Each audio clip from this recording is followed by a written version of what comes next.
আসসালামু আলাইকুম dear students, আশা করছি সকলে ভালো আছেন। আজকের এই বিষয়টি আজকে এখানে একটা প্রশ্ন আছে। প্রশ্ন হচ্ছে, আমরা শুরু থেকে পড়ছি, একটা বিষয় পড়ছি যে subject plus verb plus object. কি পড়ছি? Subject plus verb plus object. আমরা সাবজেক্ট তারপর ভার্ব তারপর যেটা থাকবে সেটা কি অবজেক্ট, কিন্তু না, এই ধারণা থেকে আমাদের একদম বেরিয়ে আসতে হবে। তাই আজকে আমি আপনাদেরকে শেখাবো যে I go to school, A to go, এটা কি ভার্ব না অবজেক্ট না কোনটা না adjective. So late get start. প্রথমে আমরা একটা কথা আমার মাথায় রাখতে হবে যে সাবজেক্ট তারপর ভার্ব আছে। সাবজেক্ট ভার্ব এটা কি অবজেক্ট? নেভার, এটা অবজেক্ট না, এটা কখনো অবজেক্ট হতে পারে না। তার জন্য অবজেক্ট হতে গেলে কি করতে হবে? তার জন্য অবশ্যই আমাদেরকে একটা জিনিস খেয়াল রাখতে হবে, সেটা হচ্ছে হোয়াট। হোয়াট এবং হোম।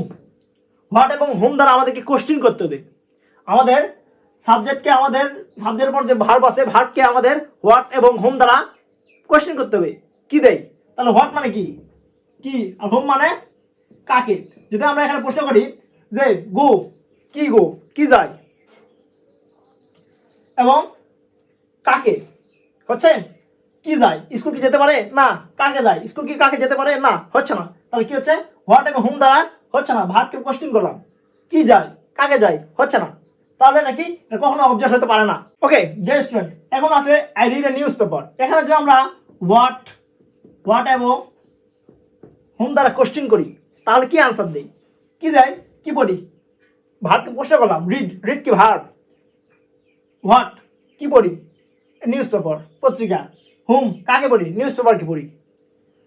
আমরা দুটা দিয়ে পাচ্ছি, কি পড়ি কাকে পড়ি, তাই এটা কি অবজেক্ট।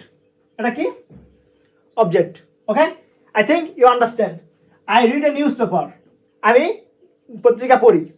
ওকে, এখানে সাবজেক্ট ভার্ব এটা হচ্ছে object. Subject verb object, perfect. Okay, তো আমরা আর কি ভুল করব? আমরা সাবজেক্ট ভার্বের উপর যেটা থাক সেটা কি করব? হোয়াট এবং হোম দ্বারা কোশ্চেন করব। হোয়াট এবং হোম দ্বারা কোশ্চেন করার পর যদি আমরা আনসার পাই, তাহলে সেটা অবজেক্ট হবে। এছাড়া অবজেক্ট হওয়ার কোনো চান্স নেই। আশা করছি সকলে বুঝতে পারছেন। Thank you so much.